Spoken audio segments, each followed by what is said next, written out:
Boa noite. No final do mês passado, os tribunais madeirenses tinham mais de 23.800 processos por concluir. A maioria são processos de cobrança de dívidas. É do relatório de balanço à atividade dos tribunais madeirenses no ano passado e do Estado da Justiça que vamos falar hoje com Paulo Barreto, o juiz-presidente da Comarca da Madeira. Muito boa noite, Sr. Doutor Juiz. O juízo de execução da Comarca da Madeira é o que tem mais processos. Começou o ano de 2017 com 26.321 processos pendentes e terminou com 23.828 processos na lista de espera. Pode dizer-se que a máquina da Justiça está mais célere? Muito boa noite, muito obrigado pelo vosso convite. Eu tenho aqui que o juízo de execução terminou o ano com 16.600 e poucos processos dia 31 de dezembro de 2017. Relativamente à sua pergunta, eu penso que sim, quer dizer, tirando, digamos, nós temos aqui cerca de 6.000 processos pendentes dos 23.000 que a comarca no seu global tem, temos 6.000 processos pendentes e que são mais antigos, quase todos nas execuções. Relativamente aos restantes, cerca de 18.000, 17.000 processos, diria que são processos ou do ano ou um máximo de 15, 18 meses, o que significa que nesses processos já conseguimos dar uma resposta atempada. E o nosso objetivo é que no próximo ano, mais tardar um ano e meio, 2019, que tenhamos os mais antigos completamente resolvidos e aí poderemos dizer que a Justiça tem uma resposta pronta e em tempo útil. Portanto, digamos que na Comarca da Madeira há 23.828 processos, ratificando já este número. Qual é o plano que tem para acabar, digamos assim, para acabar com estes processos em atraso? Como eu digo, estes processos, se nós tivermos em atenção que por ano entram cerca de 13.000 processos, vamos ter sempre, pelo menos 13.000, vamos ter sempre pendentes. Depois, os processos não acabam no ano, acabam no ano, um ano e meio, um ano e 3 meses. Portanto, nós calculamos que baixar dos 15 a 6.000 nunca conseguiremos. Portanto, o nosso objetivo é baixar até esses 16, 17.000 de 15.000. Se nós verificarmos que desde janeiro de 2017 até o final de dezembro baixamos, entre os que entraram e os que findaram, conseguimos baixar 6.000 processos, nós até 2019, e não havendo especiais contingências como falta de juízes, falta de oficiais de justiça, algum problema, se as coisas continuarem a correr de forma linear, penso que chegaremos em 2019 com os tais 15 a 6.000 processos, em que aí poderemos dizer que as coisas correm sem pendências antigas. Em termos de execução, as dívidas são as razões que mais levam as pessoas ao tribunal. Com o passar da crise, nota-se já uma diminuição destes processos ou não? Eu posso dizer que em 2017 entraram 3.165 execuções. Não há dúvida que estão a entrar menos processos nas execuções. A partir de 2008 entraram bastantes e nós, faz parte da gestão da comarca, nivelar e tentar responder à quantidade de processos, também os nossos meios humanos. E nós temos agora 4 juízes nas execuções, a trabalhar para as execuções, e temos 11 oficiais de justiça, quando o quadro diz que são 5 oficiais de justiça. Portanto, nesta fase ainda concentramos muitos meios humanos nas execuções, mas isso faz parte da gestão dos meios que nós temos para responder a isto.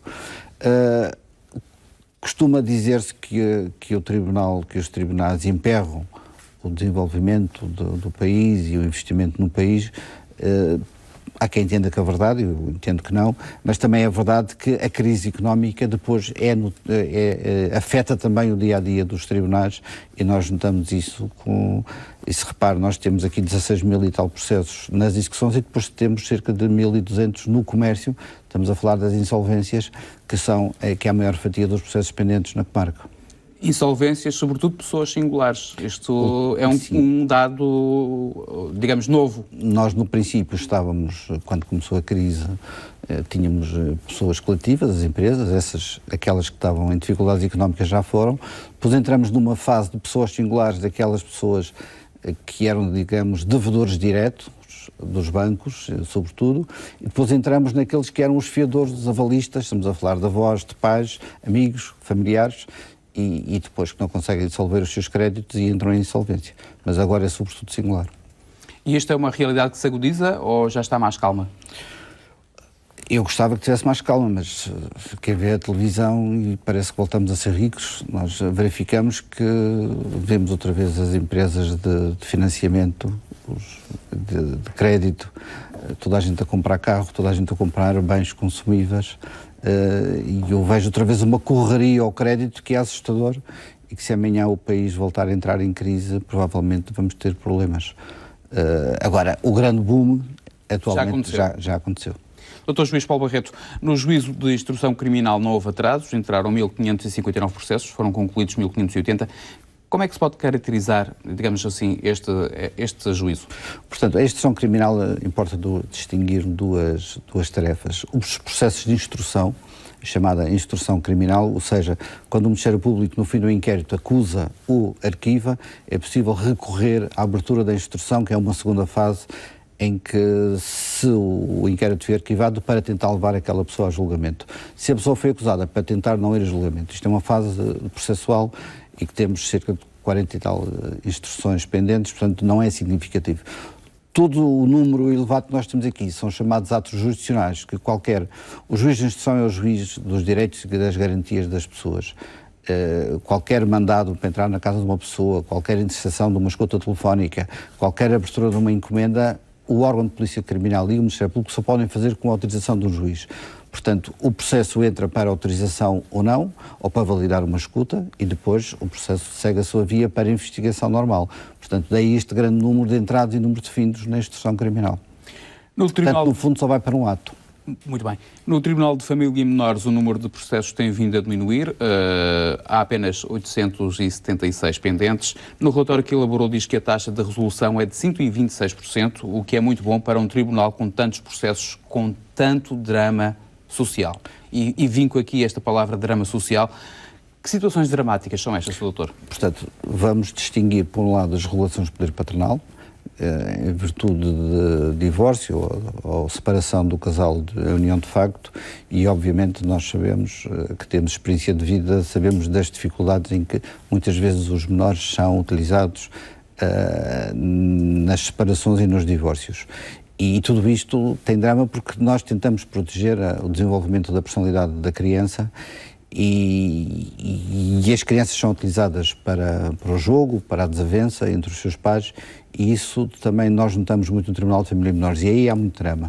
Mas também o há nos chamados processos de promoção e proteção e nos processos tutelares educativos, em que os jovens estão em risco porque os seus pais não conseguem dar a educação necessária porque são negligentes, e nessa perspectiva também os jovens estão, o drama também, porque depois os jovens acabam por ser acolhidos em chamadas casas de acolhimento, muitas vezes são retirados à família, e depois também temos os jovens até aos 16 anos, até antes de fazer 16 anos, que qualquer ilícito crime penal que cometam é no âmbito do processo de família e menores, portanto é toda uma panóplia de situações com menores que realmente têm que ser decididas com urgência, porque está em causa o desenvolvimento, está em causa aquilo que ela chama o superior interesse da criança, e tem que ser resolvido rapidamente, e é muitas vezes dramático, porque as situações têm que ser resolvidas em horas. Retirar uma criança de uma família, retirar um bebê, e a Segurança Social, que é um parceiro fundamental nisto, tem que ter a instituição adequada, e é dramático, repito. Com certeza que já ouvi falar do programa da SIC Super Nanny, que está a gerar polémica. Como é que olha para a exposição pública das crianças? É sempre mau, penso eu. Nunca vi o programa, já havia polémica. Não me parece que seja boa ideia, sobretudo dos pais, expor a educação ou a deficiência de educação num programa de televisão. Se querem apoio de um técnico, fazem de forma discreta. Não me parece que seja uma boa solução. Estando em causa o direito à imagem e à reserva da vida privada, há aqui ou não uma violação dos direitos das crianças? Eu tenho a noção que o Ministério Público já interveio, e foram notícias que eu acabei de ver antes de vir para aqui para o estúdio, interveio no sentido de suspender esse programa, considerando exatamente que estaria em causa tudo isso. E o Ministério Público, como garante da legalidade e da proteção dos menores, acho que faz todo o sentido intervir na proteção desses tais direitos e da reserva das crianças, até porque os pais não são donos dos filhos, sabemos isso.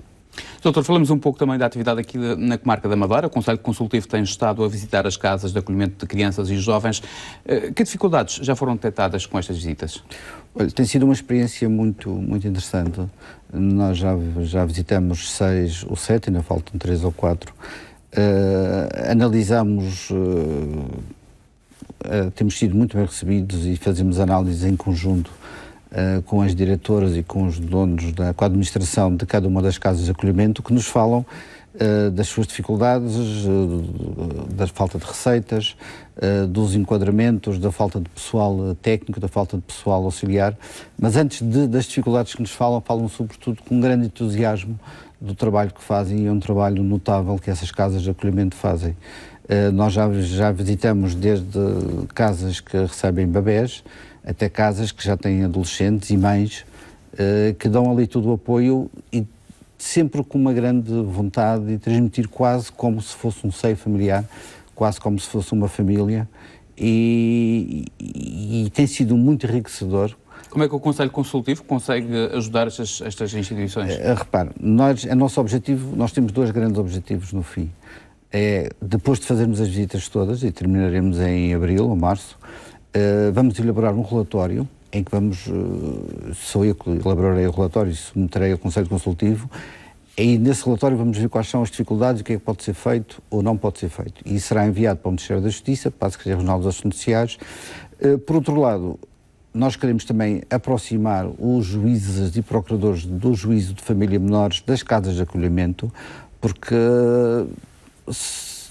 toda a relação das casas é feita com o Tribunal e também com as CPCJs, e queremos que, quer nos relatórios, que haja uma agilização de procedimentos, que é fundamental, e informalizar, digamos, se o termo existe, muito do relacionamento, e sempre na perspectiva de fazer as coisas de forma mais rápida, mais eficazes e menos burocráticas. Existem muitas crianças institucionalizadas por decisão do Tribunal? Não sei o número, existem, mas não sei o número, não me preparei para essa pergunta. Mas digamos que os casos estão a agravar-se, digamos assim, há mais casos de conflito que obrigam a separar as crianças das famílias? Não parece que haja, não tenho notícia de que haja um agravamento, até porque tem havido uma boa resposta. Queria também chamar a atenção para as escolas, que também têm um papel muito importante nesse aspecto, em sinalizar as questões. A Segurança Social é um parceiro fundamental e também tem trabalhado muito bem neste aspecto. E não tenho noção que as coisas estejam a piorar. O que eu tenho noção, aliás tenho a certeza, é que há toda uma rede que é automaticamente, digamos, acionada e que tenta resolver as questões, que depois vão seguindo os seus trâmites legais, que se deseja e espera que sejam sempre o mais ágeis possíveis.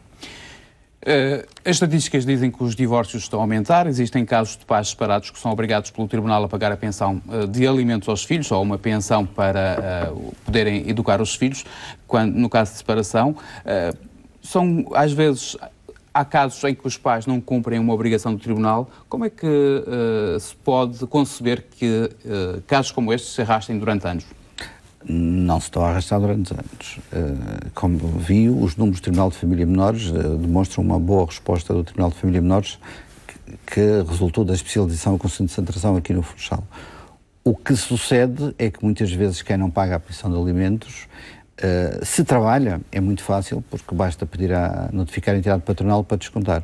Se a pessoa não tem vontade, não trabalha, não tem meios, conseguir esses meios para pagar a pensão de alimentos é difícil. Não obstante, o Estado tem uma solução, que é o Fundo de Garantia de Alimentos Devidos a Menores, que é acionado para a circunstância de quando os pais não possam pagar.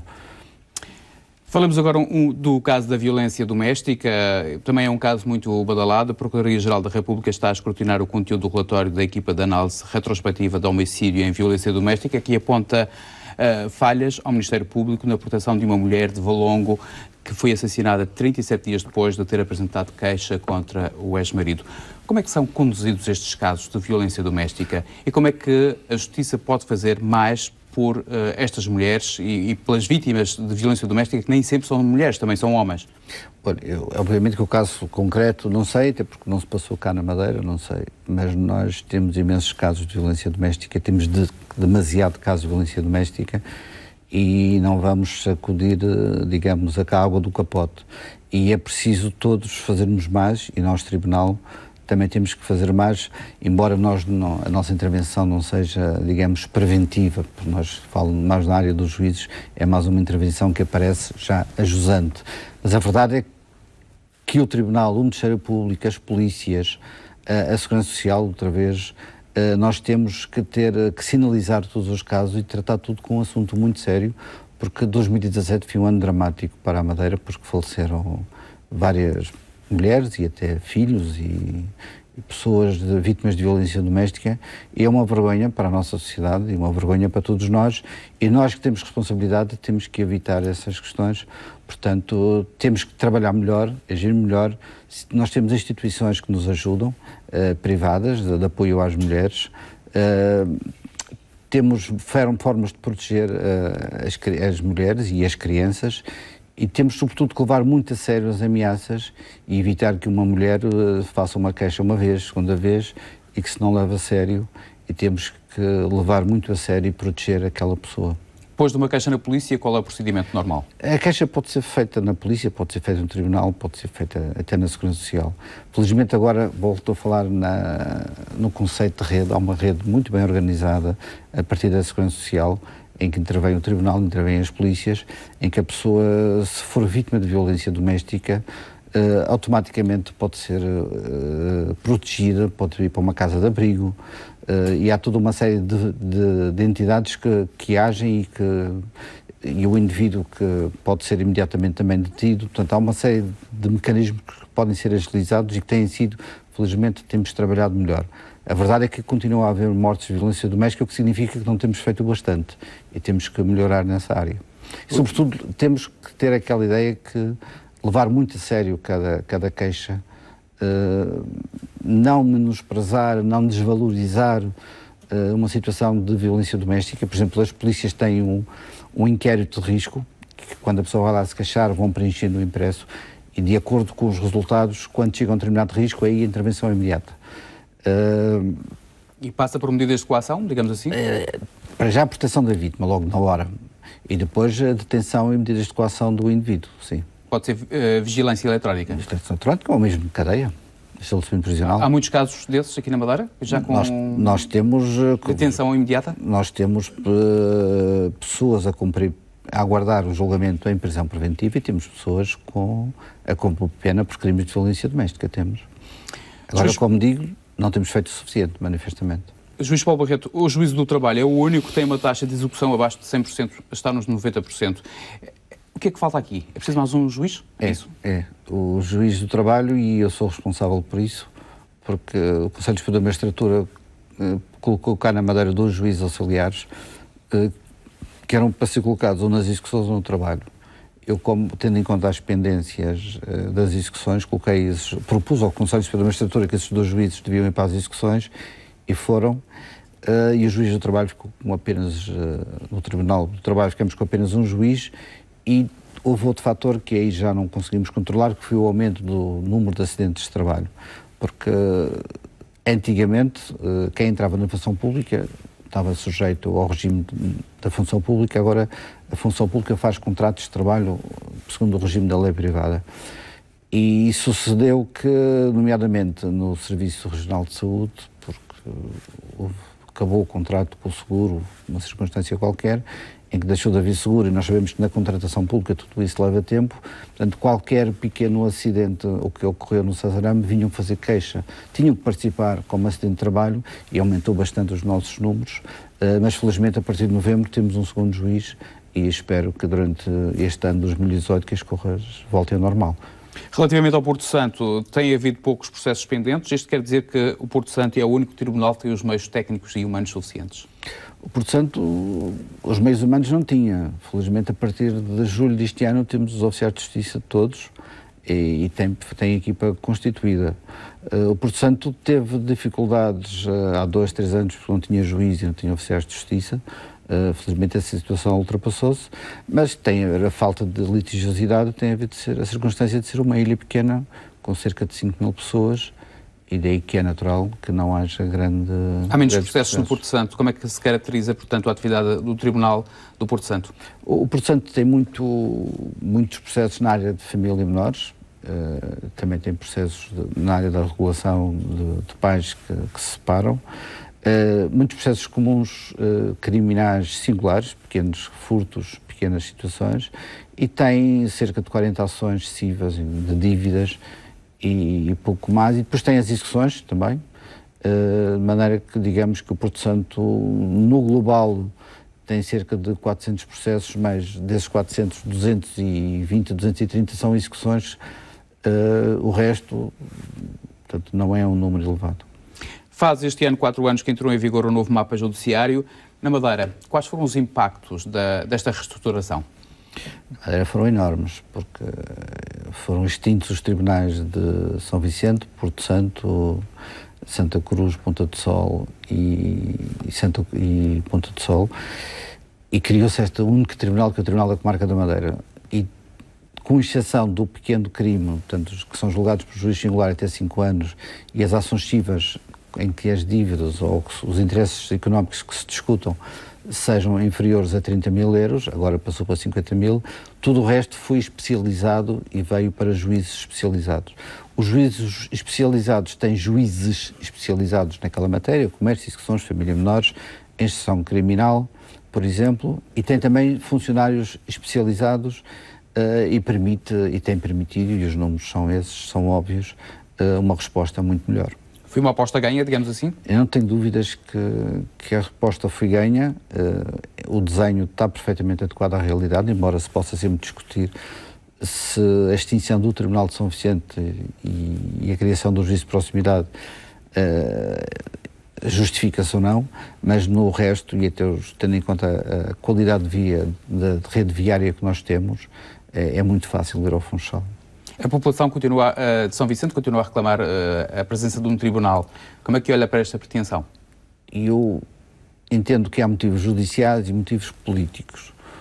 Nos judiciais podemos discutir que os processos são poucos e que não se justifica ter lá processos, sobretudo nos moldes em que havia antigamente, que não havia oficiais de justiça, mas também em termos políticos, que não são os meus, e há fatores importantes a discutir e a decidir por quem de direito. Falo da desertificação do interior, falo das pessoas que lá vivem, que são pessoas idosas e com poucas condições económicas, e que vir para o Funchal nem sempre é fácil. Portanto, há fatores que dizem mais de ordem política e de reorganização do território, numa perspectiva mais global e não tanto judicial, que talvez justificasse o Tribunal de São Vicente. Do ponto de vista judicial, penso que as coisas estão a correr bem e talvez não se justificasse, mas, como digo, quem tem a decisão para isso tem de ponderar estes dois interesses. Neste caso, o Governo Central? Neste caso, o Ministério da Justiça e a Assembleia da República, sim. A Ministra da Justiça vai passar aqui pela Madeira? Está previsto? Não tenho notícia que a Senhora Ministra da Justiça venha à Madeira brevemente. Esteve cá há um ano? Há um ano na inauguração das nossas obras de melhoramento do Palácio da Justiça, exatamente 31 de janeiro de 2017. Para a semana haverá aqui na Madeira o Congresso do Sindicato dos Magistrados do Ministério Público, e a notícia que eu tenho é que a Senhora Ministra não virá. As obras do Palácio da Justiça foram ao encontro das vossas pretensões, ou seja, todos aqueles serviços ali a funcionar estão a funcionar em pleno e de acordo com aquilo que estava inicialmente planeado? As obras correram muito bem. As obras têm sempre problemas. O resultado das obras é que é muito bom. Está um palácio exteriormente, e mesmo quem anda nos corredores mantém toda a sua traça, mas está muito funcional. E estamos muito agradados com aquelas obras e com o que temos. A Comarca da Madeira tem juízes suficientes? A Comarca da Madeira, neste momento, tem juízes suficientes, absolutamente suficientes, e oficiais de justiça faltam-nos 11. De resto, em termos de juízes, não nos falta nenhum juiz. O que é possível, digamos assim, fazer para que esses 11 oficiais de justiça regressem à Madeira ou sejam preenchidas essas vagas? Pois, o nosso problema é que esses 11 oficiais de justiça não faltam na base da carreira de oficial de justiça, porque se fosse na base nós temos imensos madeirenses que estão nesta carreira e querem vir para cá. Estão exatamente no meio, que é o chamado escrivão adjunto, o técnico de justiça adjunto. E para isso tem que haver promoções e abertura dos lugares nessa carreira intermediária. E assim que houver, preencheremos. Embora o nosso objetivo também seja, e por isso é que continuamos a lutar por isso, é que não havendo 11 escrivães adjuntos, que venham pelo menos mais 11 oficiais de justiça, nem que seja do início de carreira, e que depois serão preparados para fazer o papel dos que estão acima. E em que tribunais há mais falta de oficiais de justiça? Um em Santa Cruz, um em Ponta de Sol ou 2, no Tribunal de Trabalho 2 dos oficiais de justiça, no civil local 1 ou 2, no comércio 1 ou 2, família menores mais 1 ou 2, portanto mais ou menos espalhado por todos. O levantamento está feito então do pessoal. No Tribunal da Ponta do Sol há sinais de degradação do edifício. Estão planeadas obras? Ao Tribunal da Ponta do Sol, desde que tenho estas funções, e comecei em setembro de 2014, já levei uma senhora Ministra da Justiça, a doutora Paula Teixeira da Cruz, já levei uma senhora Secretária de Estado, a doutora Helena Ribeiro, 2 presidentes do ISFES, que é o Instituto de Gestão Financeira da Justiça, que é quem determina as obras, a senhora desembargadora Albertina Pedroso e o Dr. Joaquim Rodrigues. Já levei um diretor-geral, Dr. Pedro Gonçalves, e já levei vários engenheiros do ISFES, portanto, desde setembro de 2014. E toda a gente está consciente dos problemas ali de inundações, de ventilação, de balustres que estão completamente estragados. As obras estão orçadas a cerca de 100 mil euros, mas infelizmente não tem sido feito nada. Agora, esta semana tivemos a notícia que eram os balustres. Obviamente, passados 5 minutos eu estava a falar com o Ministério da Justiça sobre isso, até porque havia o perigo de cair para a via pública, e a única coisa que foi feito foi pedir à Câmara Municipal da Ponta do Sol que destruísse aqueles balustres que estão mais perigosos, para evitar que caia em cima de alguém, até que um dia se façam as obras que têm que ser feitas. E esse um dia, infelizmente, não prevejo quando. E essa autorização vem do Ministério da Justiça, é isso? Autorização para? Fazer as obras. O Ministério da Justiça é que é o dono do edifício, o Ministério da Justiça é que faz as obras. Eles é que têm orçamento, é este Instituto de Gestão Financeira que faz as obras. Em Santa Cruz, o arquivo está dividido entre o edifício do Tribunal e outro edifício da Câmara. Quando é que espera ter o arquivo a funcionar num único espaço? Santa Cruz estamos dependentes da saída da polícia, porque a esquadra da PSP funciona, como sabemos, na cave do Palácio da Justiça de Santa Cruz, e há um entendimento já entre o Ministério da Justiça e o Ministério da Administração Interna para que a futura esquadra da PSP de Santa Cruz seja edificada nas antigas casas de magistrados de Santa Cruz, ao pé do quartel dos bombeiros. Aliás, nós já entregamos a chave dessa casa aqui ao comando da polícia. Quando começarem essas obras, parece que estão no Orçamento Geral do Estado para 2018, como também estarão as da esquadra da Ponta do Sol, que agora também houve problemas, que também irão para as antigas casas de magistrados da Ponta do Sol, mas quando começar essas obras e a polícia puder mudar-se, aí nós teremos o nosso arquivo finalmente, arquivo corrente, porque o arquivo histórico é o Arquivo Regional da Madeira, o nosso arquivo corrente na cave do Palácio da Justiça de Santa Cruz. Quais são as mais-valias desta concentração do arquivo? Desde logo, se eu quiser uma certidão de uma decisão para os meus interesses, uma certidão de uma sentença, uma certidão do mapa de um inventário, para restar qualquer coisa em meu nome, posso ter na hora, em vez do funcionário dizer espera aí que eu vou buscar, e pode levar 1 hora, 2, 3, portanto é muito mais prático. Dr. Juiz Paulo Barreto, os juízos da Ponta do Sol, de Santa Cruz e do Porto Santo não têm qualquer agente de segurança. A questão da segurança nos tribunais é um caso que se vem alertando há muitos anos, principalmente aqui na Madeira. Como é que espera resolver este caso? Nós, quando dizemos que não tem segurança privada, não é?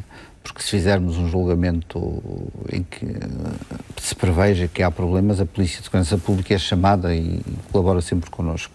Santa Cruz até, por enquanto, até tem a esquadra por baixo, mas que vai deixar de ter. Agora, a segurança privada, efetivamente, não tem. E era importante ter? Era importante ter, até porque sabemos que são conflitos, os tribunais discutem-se direitos, dirimem-se conflitos e muitas vezes estão à flor da pele. Felizmente no Palácio da Justiça nós temos. Depois também há a questão de segurança em termos de alarmes, porque nós temos lá processos judiciais, embora hoje tudo seja digitalizado e eletrónico, e não convém que haja assaltos para retirar processos judiciais físicos, e isso felizmente agora Ponta de Sol e Santa Cruz e inclusive Porto Santo vão ter alarmes, que já é uma pequena ajuda. Falamos também agora em termos de mobilidade reduzida. Em Santa Cruz, no caso de Santa Cruz e da Ponta do Sol, as pessoas com mobilidade reduzida têm dificuldade em aceder às salas de audiência. Algum projeto, algum plano para que isto seja possível? Não há, e é uma vergonha. Quer dizer, eu ainda há dias, semana passada, fui à Ponta do Sol e vi uma senhora muito idosa a descer as escadas e com uma dificuldade, de grau a degrau, com uma dificuldade imensa. Há soluções técnicas para isso, desde logo aqueles corrimões elétricos que permitem, umas cadeiras elétricas que sobem nos corrimões, sobem e descem, mas é curioso que o Estado exige que as entidades privadas tenham esses acessos e os elevadores e para as pessoas que têm mobilidade reduzida, mas muitas vezes não olham para a sua casa. Isso é algo que também eu tenho sempre chamado a atenção, mas a Comarca da Madeira não tem orçamento. Portanto, isso tem que ser obras do Ministério da Justiça e o que se faz para minorar é, muitas vezes os juízes vêm cá abaixo e fazem inteligência no resto do chão ou no patamar de entrada. A realidade política mudou muito na Madeira nos últimos anos. Podemos dizer que, em consequência desta, digamos assim, desta redução do contencioso político regional, diminuíram também as providências cautelares? Portanto, essa questão tem a ver com o Tribunal Administrativo e Fiscal do Funchal, que não tem diretamente a ver com a Comarca da Madeira. Extravasa a Comarca da Madeira. Essa maior litigiosidade política em que acabava por cair, aquelas providências cautelares e ações populares nos tribunais, era no Tribunal Administrativo e não nos tribunais judicial da Comarca da Madeira, portanto, digamos que este momento... alguns dos processos acabavam depois por também ir à Comarca da Madeira. Sim, mas nós não notamos essa diminuição. Essa diminuição reflete, eventualmente, não sei, no Tribunal Administrativo. Nós aqui na Comarca não temos esse reflexo. Em termos de videoconferências, já é possível fazer videoconferências em todos os tribunais da Madeira? Sim, nós temos dois tipos de videoconferências. Aqueles julgamentos que estão a decorrer aqui e que é preciso ouvir pessoas que estejam fora da Madeira, e temos todos os meios e utilizamos bastante, até porque somos um território insular, e depois temos também gabinetes preparados para julgamentos que estão a decorrer fora da Madeira e que as pessoas estão cá a residir e que vão ao tribunal, portanto não temos problema nenhum. A videoconferência é algo com a qual estamos familiarizados há 10 anos, à vontade, portanto as coisas correm bem. E em termos de meios técnicos, o que é que falta? Os meios das videoconferências... não faltam assim grande coisa. Nós temos dificuldade nas salas de audiência porque todos os processos são agora eletrónicos e a ideia é desmaterializar todos os processos. Aquele processo físico que nós conhecemos deixar de haver, passa a haver apenas o processo eletrónico. Agora, isso só será possível quando todos nós que estamos numa sala de julgamento, juízes, procuradores, advogados, tivermos um computador à frente para estarmos a seguir o processo. E depois também que as testemunhas que tenham que ser confrontadas com documentos ou com elementos do processo digital que tenham acesso a isso, que a única situação que eu vejo é um ecrã gigante por trás lá na sala em que a pessoa pode ser confrontada com esses documentos.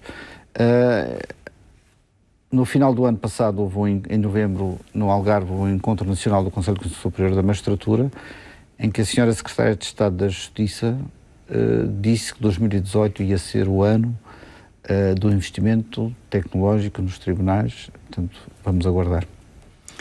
Vamos aguardar também pelo Pacto de Justiça, precisamente falou em juízes, magistrados do Ministério Público, advogados e solicitadores encontraram-se no início deste ano e também os funcionários judiciários para chegar a um acordo para melhorar a justiça. Como é que olha para esta ideia de Pacto de Justiça, que já foi elogiada também pelo Presidente da República?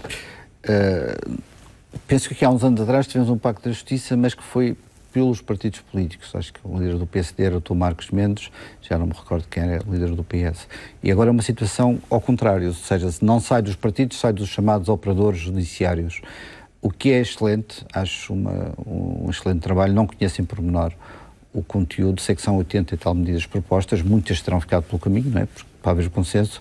Sei também que foram recebidos pelo Sr. Presidente da República, que acolheu a ideia e elogiou, portanto seria muito bom que passasse para a letra de lei, o que para isso terá que ser o nosso Poder Legislativo e também o Executivo.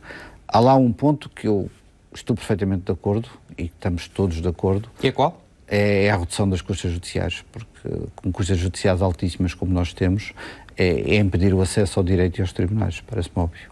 Acha que muitas pessoas não recorrem à justiça por falta de dinheiro, digamos assim? Eu não tenho dúvidas disso, porque se nós pensarmos numa ação de divórcio, precisamos de 400 euros, que é quase o salário mínimo, há pessoas que não têm esse dinheiro. E eu sempre defendi isso. Eu penso que não se deveria pagar em tribunal para propor ações. Acho que no fim da ação, quem perdesse pagava as custas. Seria muito mais justo e não se impedia às pessoas de aceder ao direito. Mas no caso de um caso de divórcio, era mais difícil saber quem é que ganha ou quem é que perde, não é? O juiz, no fim, fixaria quem seria o responsável pelas custas. Muito bem. Sr. Dr. Juiz Paulo Barreto, o senhor é um defensor da justiça restaurativa, uma justiça que aposta mais na reintegração e não na detenção das pessoas. Como é que isto se faz? O que é esta ideia da justiça restaurativa? Eu penso que estamos todos de acordo que nós, e já disse isso até nesta casa um dia destes, que nós estamos de acordo, sendo cada um de nós um sujeito de direitos, estamos de acordo que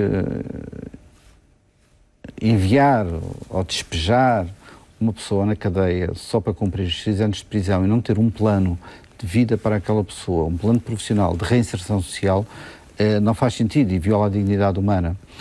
E desde a crise que nós vivemos, a partir de 2008, os estabelecimentos prisionais perderam muitos desses meios que tinham. Perderam muitos técnicos e apoio multidisciplinar que tinham ao nível de psicólogos, ao nível das assistentes sociais, segurança social, de planos profissionais, e isso era importante que se conseguisse isso, porque... Isto quer dizer que a reintegração não está a ser bem feita? A reintegração não está a ser bem feita, manifestamente, porque se os estabelecimentos prisionais não têm meios, a Direção-Geral da Reinserção e Serviços Prisionais não tem meios, não pode conseguir. Quer dizer, nós agora, se falarmos com os diretores dos estabelecimentos prisionais, perguntar qual dos reclusos estuda, qual dos reclusos trabalha, qual é o plano profissional que ele está integrado, dirão que, infelizmente, serão poucos. Depois, outra questão que eu entendo que um criminoso, e parece-me óbvio, é alguém que faz parte da nossa comunidade. E, portanto, cometeu um erro, tem que ser obviamente punido, mas esta pessoa temos que trabalhar com ela, mas até do ponto de vista na execução da pena, e isso seria um salto civilizacional que não seria para já, era importante que interviesse também a vítima ou o representante da vítima, porque não tenho dúvidas que das primeiras circunstâncias na execução da pena é reparar aquele dano que a vítima, sobretudo patrimonial, quer dizer, uma vítima que causa um dano de 200 mil euros ou 300 mil euros, está mais preocupada em receber esses 200 mil euros do que saber se a pessoa que fez vai ficar na cadeia 5 ou 10 anos. Portanto, também as entidades, as responsabilidades dessas comunidades devem todos trabalhar para saber qual é a melhor pena, que pode ser uma pena dinâmica. Vamos imaginar um crime mais grave de homicídio ou de violação, é obviamente que no início a pessoa tem que ir para a cadeia para retirá-la, até por uma questão de paz social, mas depois, passados uns tempos, se calhar dar emprego àquela pessoa, se calhar uma liberdade condicional, se calhar trabalhar e ir. Nós temos incêndios em tudo, infelizmente florestais, temos problemas de ambientais, temos problemas ecológicos. Poder que essa pessoa trabalhar para reparar o mal que causou à vítima, portanto há uma série, e depois transmitir competências, ferramentas para essas pessoas sociais, profissionais, de maneira que essa pessoa possa integrar e possa ser plenamente de novo o tal sujeito de direitos. Vamos esperar então para que essa justiça restaurativa aconteça. Dr. Juiz Paulo Barreto, muito obrigado por ter vindo à RTP Madeira. Nós colocamos um ponto final neste programa Entrevista. Assim especial, desejo uma boa noite e também um bom fim de semana.